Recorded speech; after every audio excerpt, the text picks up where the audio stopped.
Don't settle for fakes. My dual-taining is the real deal.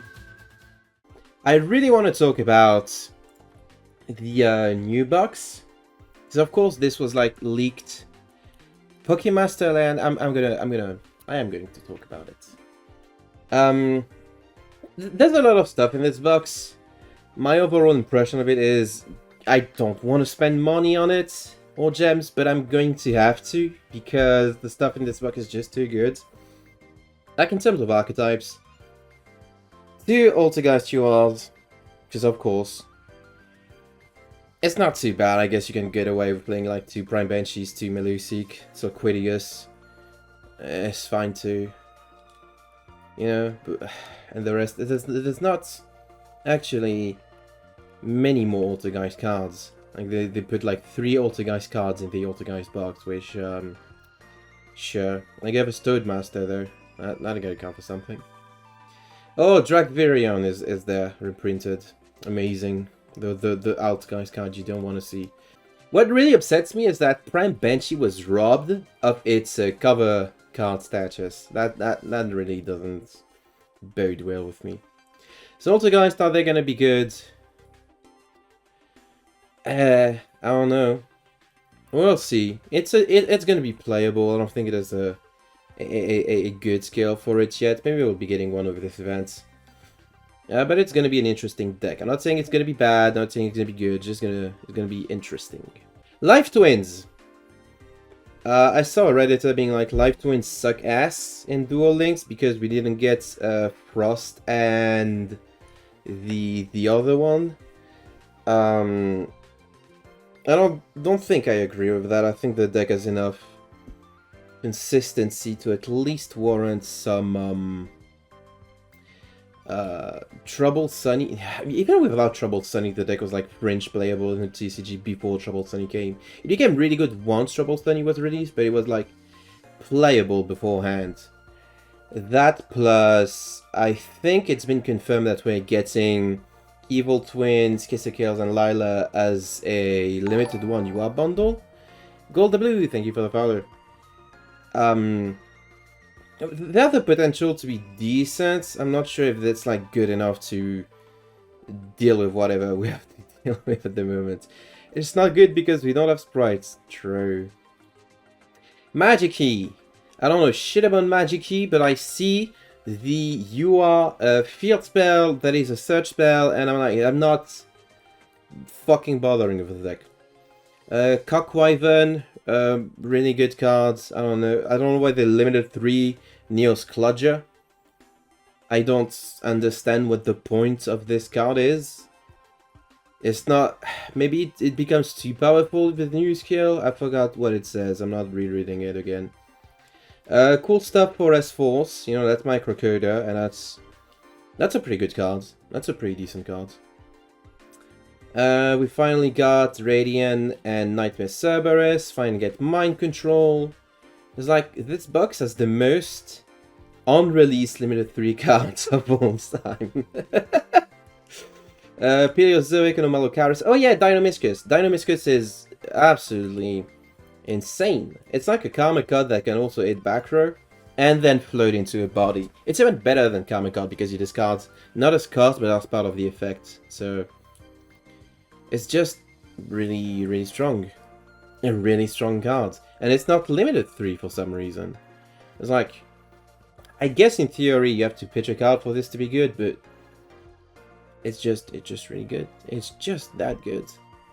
It's just that good. What's this though? Oh, this is garbage. I saw this in a fucking Team Apps video. Team APS video where they're like showing Talarian Community College a Magic the Gathering content creator a random Yu-Gi-Oh cards and asking them if the card was good or not. And this one, Garber. Signet Fusion. Proxy F Magician. There's not much else in this box, is it? It's oh yeah, Shiny Black Sea and the Flying Sea. I think it was with you, Serena, that I joked about how you could put this card in your side if you're playing against exactly like PKs or Salamangreat, and you know, you're playing BLS and you side this card in game 2 and 3, and then you realize that you can't summon it because of the skill, and then you concede on the spot.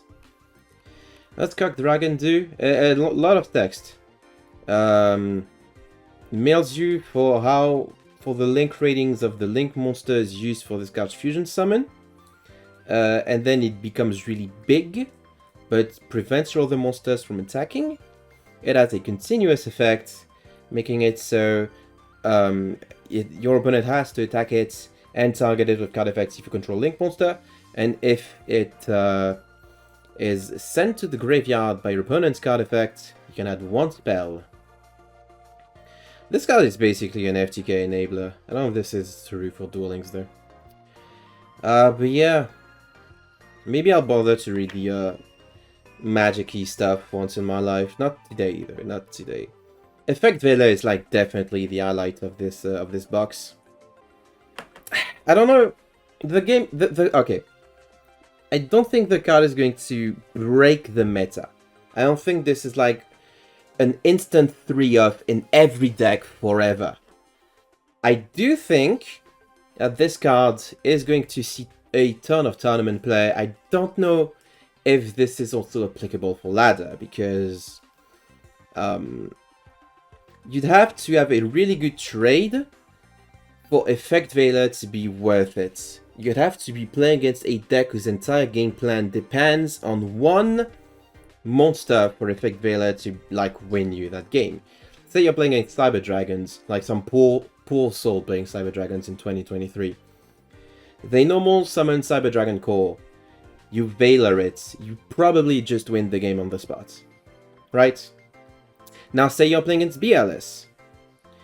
They normal Endy. You Effect Vela the Endymion, because like I don't want them to cycle.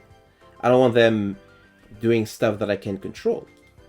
It's like, okay, they still do the rest of their stuff. They only have like one Vela target. I guess BLS kind of count, the Chaos BLX kind of counts. It's like, is it that bad if this, because if it gets Vela, it just becomes Link material for Flame Swordsman, you know? And then they just beat you over with the BLS rituals.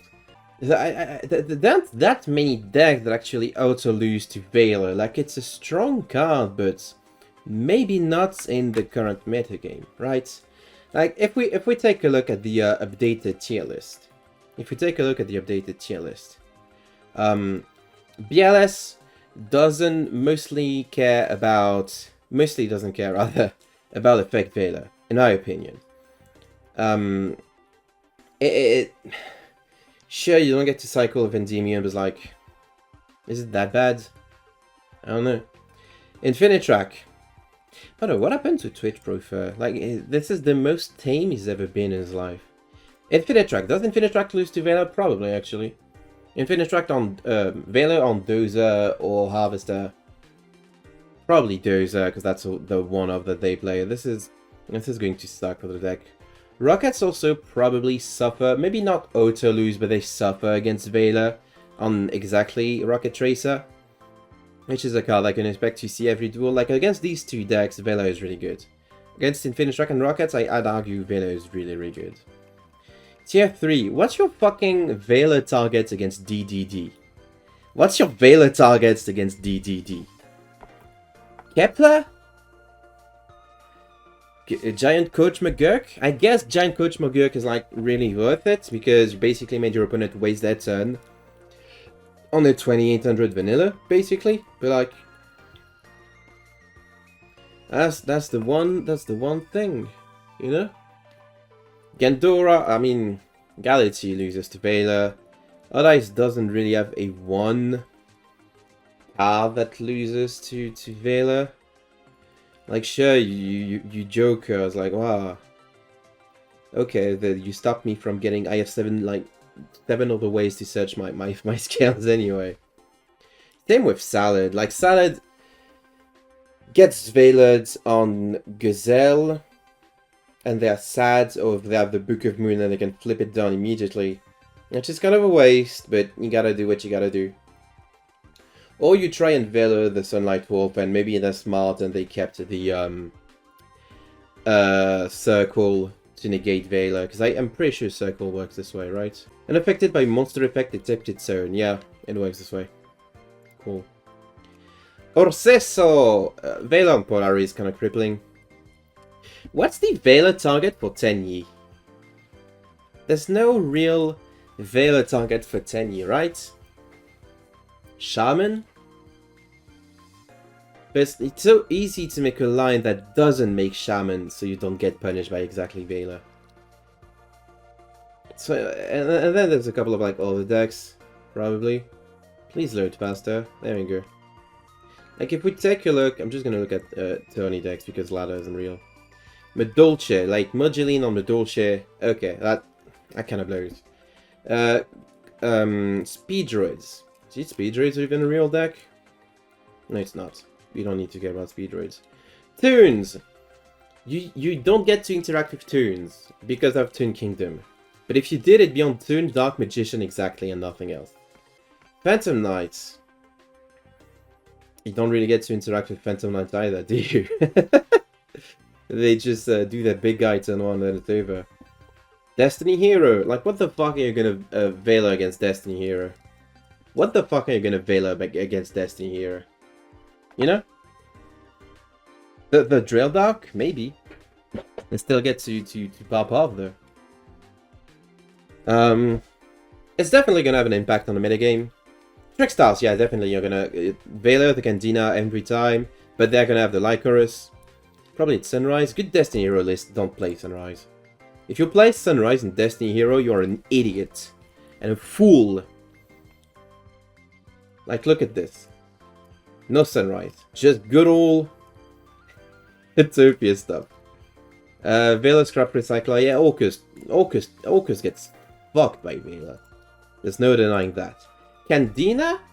Chain Lycoris. That's what I'm gonna say. Candina, Chain Lycoris. Lunar Lights, there's probably a bunch of Veiler targets in here. Monarchs, Idea, for sure.